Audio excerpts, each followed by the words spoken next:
Hello friends, मैं doctor Humam Siddiqui, consultant nephrologist, Holy Family hospital New Delhi से आज डिस्कस करेंगे टॉपिक यूरिनरी ट्रैक्ट इन्फेक्शन के बारे में। तो सबसे पहले समझते हैं कि यूरिनरी ट्रैक्ट होता क्या है। तो किडनीज, यूरेटर, ब्लैडर और यूरेथ्रा, इस ट्रैक्ट को यूरिनरी ट्रैक्ट कहते हैं। और जब इस ट्रैक्ट में किसी बैक्टीरिया का संक्रमण हो जाता है तो उसे यूरिनरी ट्रैक्ट इन्फेक्शन कहते हैं। यूरिनरी ट्रैक्ट इन्फेक्शन बहुत ज्यादा कॉमन है। इनफैक्ट 50% से ज्यादा महिलाओं को अपने जीवन में एक से ज्यादा बार यूरिन इन्फेक्शन होता है, ये डेटा कहता है। तो जानते हैं क्या है यूरिनरी ट्रैक्ट इन्फेक्शन के सिम्टम्स। यूजुअली इसमें बार बार पेशाब होना, पेशाब में जलन होना, बुखार आना, कमर में दर्द होना, उल्टी आना, वीकनेस महसूस होना, और अगर ओल्ड एज पेशेंट है और इन्फेक्शन ज्यादा सीवियर हो चुका है तो गफलत होना, ये सारे सिम्टम्स देखे जाते हैं। अक्सर ये देखा गया है कि यूरिनरी ट्रैक्ट इन्फेक्शन लोगों में कई बार होता है।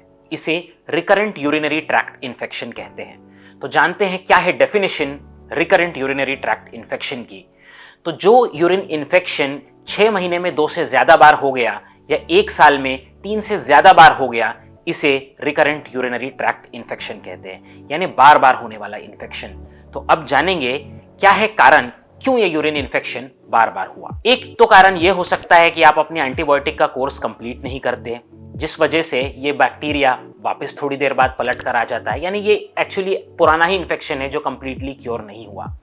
दूसरा कॉमन कारण ये हो सकता है कि पेशाब के जो रास्ते में किसी तरह की रुकावट है, यानी कोई रीनल स्टोन है, या समझिए यूरेथ्रा में कोई स्ट्रक्चर है, यूरेटर्स में कोई स्ट्रक्चर है, ब्लैडर में कोई डाइवर्टिकुलम है, यानी ये हो गए एनाटॉमिकल कॉजेज जिस वजह से यूरिन इन्फेक्शन बार बार हो सकता है। कई लोगों में इम्यूनिटी कम रहती है, इस वजह से यूरिन इन्फेक्शन बार बार होता है। जैसे डायबिटिक्स में अगर उनका शुगर कंट्रोल नहीं है तो इसके वजह से हो सकता है। HIV पेशेंट्स में यूरिन इन्फेक्शन बार बार हो सकता है। कैंसर पेशेंट्स में यूरिन इन्फेक्शन बार बार हो सकता है। इसके अलावा जो पैरालिसिस के पेशेंट्स हैं, जिनका ब्लैडर कंप्लीटली कॉन्ट्रैक्ट नहीं होता, जिनको न्यूरोजेनिक ब्लैडर हो गया होता है, उस वजह से पेशाब की थैली पूरी खाली नहीं होती और बार बार यूरिन इन्फेक्शन होता रहता है। कई लोगों में पेशाब का कैथेटर डला होता है, जिसे फोलीज कैथेटर कहते हैं, तो कैथेटर लॉन्ग इनड्वेलिंग होने की वजह से भी यूरिन में इन्फेक्शन हो जाता है। कई बार ये यूरिन इन्फेक्शन ट्यूबरकुलोसिस निकल आता है, जिसको लोग UTI की तरह ट्रीट करते हैं, बट एक्चुअली वो TB निकल आता है। कई बार वो फंगल इन्फेक्शन निकल आता है, जिस वजह से वो ठीक नहीं हो रहा होता है। तो यहाँ पर आपको अपने डॉक्टर से कंसल्ट करने की ज़रूरत है कि एग्जैक्टली क्या प्रॉब्लम है एनाटॉमी में, या इम्यूनो कॉम्प्रोमाइज स्टेटस है, या क्या रीज़न है कि ये यूरिन इन्फेक्शन ठीक नहीं हुआ। बुजुर्ग पुरुषों में एनलार्ज प्रोस्टेट होने की वजह से यूरिन के रास्ते में रुकावट आ जाती है, जिस वजह से उनकी ब्लैडर पूरी तरह से एम्प्टी नहीं हो पाती। ये भी एक कॉमन कारण है कि बुजुर्गों में यूरिन इन्फेक्शन बार बार होता है। छोटे बच्चों में कुछ अलग अलग तरह की कंडीशंस देखी जाती है, जैसे वसाइको यूरेट्रिक रिफ्लक्स, यानी ब्लैडर जब कॉन्ट्रैक्ट करती है तो पेशाब पीछे चला जाता है बजाय के सामने नीचे उतरने के। इसकी वजह से भी बच्चों में छोटी उम्र में बार बार यूरिन इन्फेक्शन देखा जाता है।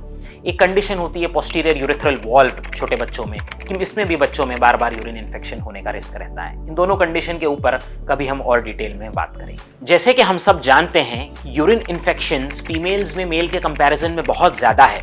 तो जानेंगे क्या है इसका रीजन। सबसे पहला तो ये कि फीमेल का जो यूरेथ्रा होता है वो छोटा होता है, वो 4 सेंटीमीटर्स का होता है, इसीलिए उनमें संक्रमण के ज्यादा चांसेस होते हैं। दूसरा, ये यूरेथ्रा जो है रेक्टम से काफी क्लोज होता है, जिस वजह से वॉश करते टाइम अक्सर जो लोग बैक टू फ्रंट वॉश करते हैं वो गट का बैक्टीरिया सामने इजीली एंट्री ले लेता है। इसके अलावा स्पर्मिसाइडल चीज़ों का इस्तेमाल या किसी डायफ्राम का इस्तेमाल, प्रेगनेंसी के बाद, डिलीवरीज के बाद जो वजाइनल मसल में वीकनेस आ जाती है, ये कुछ एडिशनल फैक्टर्स हैं जिसकी वजह से यूरिन इन्फेक्शन देखा जाता है। तो अक्सर ये सवाल पूछा जाता है, बार बार UTI होने की वजह से किडनी में परमानेंट डैमेज होता है क्या। तो पर से ये बार बार यूरिन इन्फेक्शन से किडनी में डैमेज तो नहीं होना चाहिए, बट यहाँ पर देखना ये होगा कि ये बार बार यूरिन इन्फेक्शन क्यों हुआ।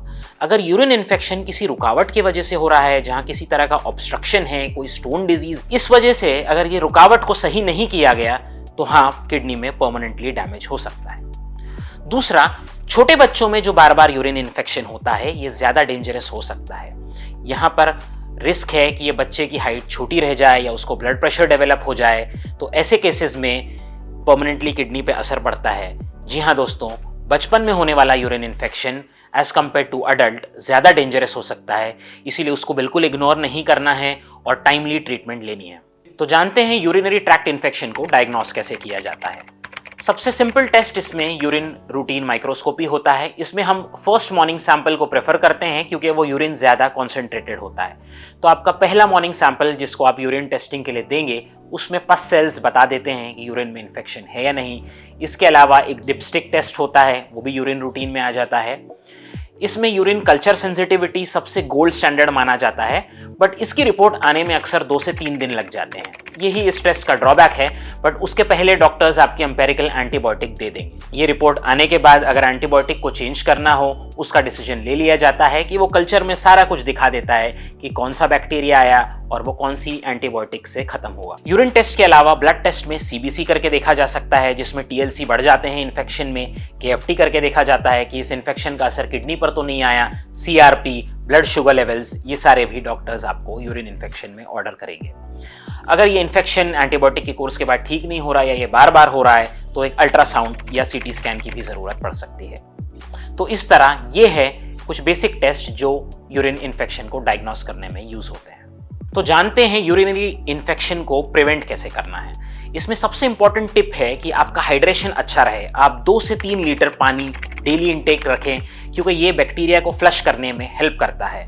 इसके अलावा अपने डाइट में सिट्रस फ्रूट, क्रैनबेरी जूस, इस सब का भी उपयोग करें क्योंकि ये भी यूरिन को एसिडिक बनाएगा और बैक्टीरिया को फ्लश करने में हेल्प करेगा। इसके अलावा जो टिप्स है वो ये है कि आप अपने यूरिन को कभी होल्ड ना करें। हर 2-3 घंटे में आप अपना ब्लैडर एम्प्टी करते रहें। याद रखें, यूरिन को होल्ड करने से भी यूरिन इन्फेक्शन होने के चांस बहुत ज़्यादा बढ़ जाते हैं। इसके अलावा पब्लिक यूरिनल्स को यूज़ करना अवॉइड करें क्योंकि यहाँ से भी इन्फेक्शन बढ़ता है। फीमेल से मेरी रिक्वेस्ट ये है कि आपको फ्रंट टू बैक वॉश करना है, ना कि बैक टू फ्रंट वॉश करें। अपने जेनाइटल हाइजीन को इम्पोर्टेंस दें, ये बहुत ज़्यादा ज़रूरी है क्योंकि पीछे रेक्टम के पास का जो गट में बैक्टीरिया होता है वही सामने आ जाता है। इसीलिए जब आप जेनाइटल एरिया को वॉश करें हमेशा फ्रंट से हाथ पीछे ले जाएं, पीछे का वॉश कर हाथ सामने न लाएं। दूसरा, सेक्सुअल एक्टिविटी के पहले और बाद अच्छे से जेनाइटल एरिया को क्लीन रखें, उसमें भी अपना हाइड्रेशन अच्छे से रखें, पानी पिएं, अंडरगारमेंट्स क्लीन रखें। कॉटन के एरेटेड यूज करना is better rather than tight fitting nylon के स्टफ। इसके अलावा कॉन्स्टिपेशन को भी अवॉइड करें कि आपका गट साफ रहेगा तो ब्लैडर भी एम्प्टी होता रहेगा। ट्रीटमेंट में एंटीबायोटिक्स दिए जाते हैं। कई बार सिंगल शॉट ऑफ एंटीबायोटिक दिया जाता है, किसी में 3 to 5 डेज का कोर्स होता है, डिपेंड करता है। अगर ब्लैडर तक इन्फेक्शन सीमित है तो 5 to 7 डेज भी काफ़ी है। अगर इन्फेक्शन किडनी तक फैल चुका है तो 7 to 14 डेज तक एंटीबायोटिक्स देनी पड़ती है।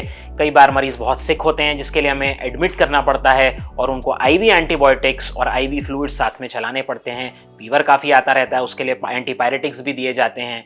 तो यूरिन इन्फेक्शन डॉक्टर्स अलग अलग तरह से डिपेंडिंग ऑन द सिवियरिटी उसके हिसाब से उसका ट्रीटमेंट होगा। कई बार ये यूटीआई सिंपल एंटीबायोटिक्स को भी रिस्पॉन्स देता है, बट कई बार ये यूरिन इन्फेक्शन लाइफ थ्रेटनिंग हो जाता है, इसीलिए इसे बिल्कुल भी नज़रअंदाज नहीं करना है। अगर आपके या आपके परिवार में इस तरह के किसी को सिम्टम्स हो रहे हैं या कोई यूटीआई या रिकरेंट यूटीआई के प्रॉब्लम से जूझ रहा है तो तुरंत अपने नेफ्रोलॉजिस्ट को कंसल्ट करें।